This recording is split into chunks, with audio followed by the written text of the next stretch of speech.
जिले की हलचल। आकाशवाणी लखनऊ से प्रस्तुत है जिले की हलचल। आज सुनिए आगरा और मुजफ्फरनगर जिलों की हलचल। पहले सुनते हैं आगरा जिले की हलचल। आलेख और स्वर है सज्जन सागर का। आगरा में भारतीय जनता पार्टी ने संगठन की चुनावी प्रक्रिया को पूरा करते हुए महानगर अध्यक्ष पद पर राजकुमार गुप्ता और जिला अध्यक्ष पद पर प्रशांत पौनिया को नियुक्त किया गया है। भाजपा प्रक्षेत्र कार्यालय पर भाजपा प्रदेश उपाध्यक्ष और चुनाव अधिकारी मोहित बेनीवाल ने कैबिनेट मंत्री सुनील शर्मा, कैबिनेट मंत्री बेबी रानी मौर्य और राज्य महिला आयोग की अध्यक्ष बबीता चौहान की मौजूदगी में महानगर और जिला अध्यक्ष के नामों की घोषणा की गई। जैसे ही दोनों नामों का ऐलान हुआ तो पार्टी कार्यकर्ताओं में खुशी की लहर दौड़ गई और नव नियुक्त दोनों अध्यक्षों का भव्य स्वागत करते हुए जमकर जश्न मनाया गया। चुनाव अधिकारी मोहित बेनीवाल ने बताया कि आगरा महानगर अध्यक्ष पद के लिए 35 और 49 आवेदन पत्र प्राप्त हुए थे, जिनमें से महानगर अध्यक्ष पद पर राजकुमार गुप्ता और जिला अध्यक्ष पद पर प्रशांत पौनिया को नियुक्त किया गया है।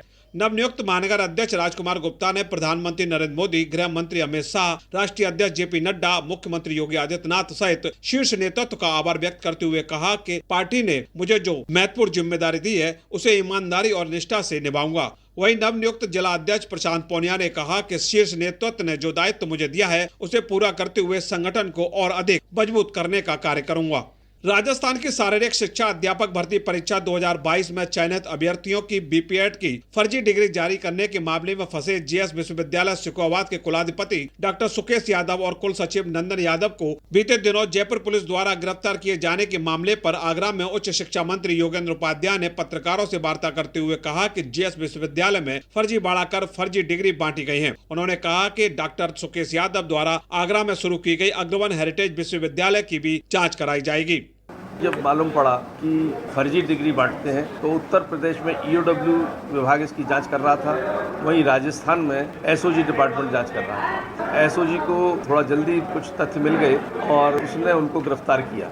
यहाँ पर तेजी से काम शुरू हो गया। अब उनके खिलाफ उनकी यूनिवर्सिटी को मान्यता समाप्त करने का नोटिस दिया जा चुका है। उसके बाद उनकी मान्यता समाप्त भी की जाएगी। राजस्थान सरकार ने उनको गिरफ्तार किया है, वहाँ पर कानूनी कार्रवाई करेगी और ईओडब्ल्यू जो जाँच करके लेके आएगी उत्तर प्रदेश में, वो कानूनी कार्रवाई होगी। भी व्यक्ति उसमें संलिप्त पाए जाएंगे, सबके खिलाफ समुचित कानून के हिसाब से कार्रवाई होगी।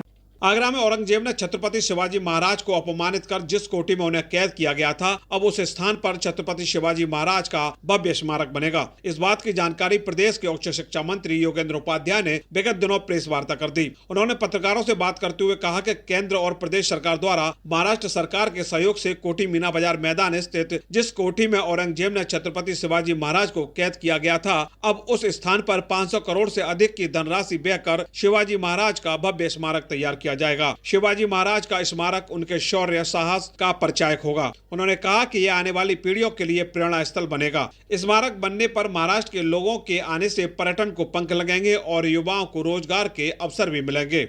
विगत दिनों आगरा में स्थापित देश का पहला और सबसे बड़ा अत्याधुनिक बकरी farm Yuvan agro farm and research institute का शुभारंभ केंद्रीय पशुपालन, मत्स्य पालन, डेयरी एवं पंचायती राज्य मंत्री प्रोफेसर एसपी सिंह बघेल और फिल्म अभिनेता राजा मुराद द्वारा किया गया। फतेहाबाद मार्ग स्थित बिजामई गाँव में 2.5 लाख वर्ग फुट जमीन पर स्थापित किए गए देश के सबसे बड़े बकरी फार्म में 5000 से अधिक बकरे बकरियां हैं, जिनकी देखभाल 70 से अधिक लोग कर रहे हैं। अभी तक 200 किसान बकरी फार्म से जुड़ चुके हैं और आगामी 2 वर्षों में ट्रेनिंग प्रोग्राम, कंसल्टेंसी और मेडिकल फैसिलिटी के तहत 10,000 से अधिक किसानों को जोड़कर उनको रोजगार देना है, जिससे किसानों की आय दोगुना हो सकेगी।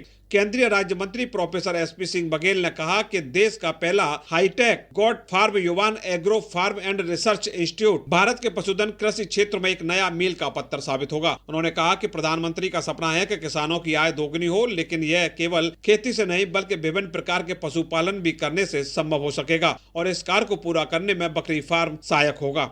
बच्चों की तरह एक तो यहाँ पर एनिमल को पाला जा रहा है, उनकी सफाई का, उनके वैक्सीनेशन का, उनके रहने का ख्याल रखा जाएगा। जबकि बकरी झुंड में रहती हैं, अगर आप छप्पर भी ऊपर कर देंगे, पानी से केवल बचाना तो भी रह सकती हैं। फिर भी इन्होंने उन्नत किस्म के शेड बनाए हैं और चिकित्सक भी यहाँ पर हैं। बकरे या बकरी हैं वो हेल्दी हैं।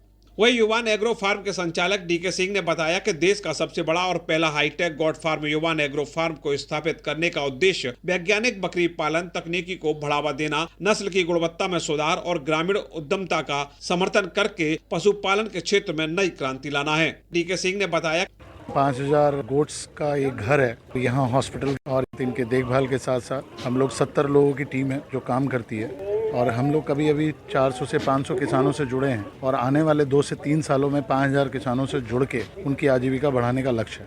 आगरा में रंगों का पर्व होली हर्ष और उल्लास के साथ मनाई गई। इस दौरान केंद्रीय हिंदी संस्थान में अलग अलग देशों से हिंदी सीखने आए विदेशी छात्राओं पर भी होली के खुमार का रंग भी जमकर चढ़ा। केंद्रीय हिंदी संस्थान में विदेशी छात्राओं के लिए होली मिलन समारोह का आयोजन किया गया। सभी विदेशी छात्राओं ने प्यार के साथ एक दूसरे को अबीर, चंदन और लाल, हरा, नीला गुलाल लगाकर भारतीय परंपरा के अनुरूप जमकर होली खेली गई।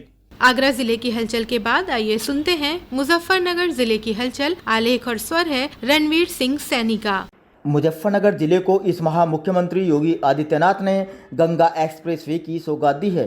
प्रदेश सरकार ने मुजफ्फरनगर को एक नई आवासीय कॉलोनी की सौगात भी दी है। भाजपा ने जिलाध्यक्ष पद पर डॉक्टर सुधीर सैनी को तीसरी बार जिम्मेदारी सौंपी है। मुख्यमंत्री योगी आदित्यनाथ ने गंगा एक्सप्रेसवे को मुजफ्फरनगर के सुखतीर्थ से जोड़ने की घोषणा की है। प्रदेश सरकार में राज्य मंत्री कपिल देव अग्रवाल ने मुख्यमंत्री योगी आदित्यनाथ से मिलकर गंगा एक्सप्रेसवे को सुखतीर्थ और हरिद्वार से जोड़ने की मांग की थी। मुख्यमंत्री योगी आदित्यनाथ ने विधानसभा में घोषणा करते हुए इसके लिए बजट भी जारी कर दिया है। राज्य मंत्री कपिल देव ने बताया कि इससे सुखतीर्थ का तेजी से विकास होगा। सुखतीर्थ पर्यटन और धार्मिक नगरी के रूप में विकसित होगा। मुख्यमंत्री योगी आदित्यनाथ ने इसी माह मुजफ्फरनगर को एक नई आवासीय कॉलोनी की सौगात भी दी है। जिले में 50 साल बाद किसी नई आवासीय कॉलोनी की घोषणा की गई है। इस आवासीय कॉलोनी के लिए गांव शेरनगर में 233 एवं धंधेड़ा में 17 हेक्टेयर भूमि अधिग्रहित होगी। भूमि अधिग्रहण की प्रक्रिया प्रारंभ हो गई है। भारतीय जनता पार्टी ने मुजफ्फरनगर में तीसरी बार डॉक्टर सुधीर सैनी को जिला अध्यक्ष की जिम्मेदारी सौंपी है। सुधीर सैनी बीते 40 वर्षों से संघ और भाजपा में सक्रिय हैं। मुजफ्फरनगर में टीबी उन्मूलन के 100 दिवसीय जागरूकता अभियान के अंतर्गत टीबी से ग्रसित रोगियों को पोषण पोटली वितरित की गई। डॉक्टर मुकेश जैन एवं डॉक्टर नुतत जैन ने 100 रोगियों को गोद लिया है। सीएमओ डॉक्टर सुनील तेवतिया ने बताया कि टीबी उन्मूलन में समाज का सहयोग लिया जा रहा है। भारत निर्वाचन आयोग के निर्देश पर जनपद में मतदाता सूची पुनरीक्षण का कार्य चलाया जा रहा है। जिलाधिकारी उमेश मिश्रा ने बताया कि यह अभियान उन युवाओं के लिए है जिन्होंने अपनी आयु 18 वर्ष पूरी कर ली है। दिव्यांगजन सशक्तिकरण अभियान के अंतर्गत नुमाइश मैदान में कृत्रिम अंग एवं सहायक उपकरण वितरित किए गए। रालोद विधानमंडल दल के नेता राजपाल बालियान ने 209 ट्राईसाइकिल, 22 व्हीलचेयर, 32 जोड़ा बैसाखी सहित 291 उपकरण बांटे। मुजफ्फरनगर के सुखतीर्थ में गंगा घाट पर डीएम उमेश मिश्रा ने जनप्रतिनिधियों के सहयोग से सफाई अभियान शुरू किया है। इस अभियान में क्षेत्र के सांसद चंदन चौहान, राज्य मंत्री कपिल देव अग्रवाल, जिला पंचायत अध्यक्ष डॉक्टर वीरपाल निरवाल निरंतर भाग ले रहे हैं। मुजफ्फरनगर में राष्ट्रीय लोक अदालत में 3,29,306 प्रकरण निस्तारित किए गए। लोक अदालत आम जनता के लिए न्याय का बड़ा माध्यम बन गई है। जनपद न्यायाधीश डॉक्टर अजय कुमार ने कहा कि लोक अदालत के माध्यम से वादकारियों को सस्ता सुलभ न्याय मिल रहा है। अंतर्राष्ट्रीय वन दिवस के अवसर पर राजकीय पुस्तकालय परिसर में मुजफ्फरनगर में एक कार्यक्रम का आयोजन किया गया, जिसमें वन और भोजन की थीम के साथ पौधरोपण का आयोजन भी हुआ। भोजन, फल, फूल, सब्जियों, औषधि, आश्रय, छाया एवं ऊर्जा आदि महत्वपूर्ण पौधों को लगाने पर जोर दिया गया। वृक्षारोपण कार्यक्रम में प्रभागीय निदेशक सामाजिक वानिकी प्रभाग कन्हैयालाल पटेल ने विभाग की योजनाएं बताई।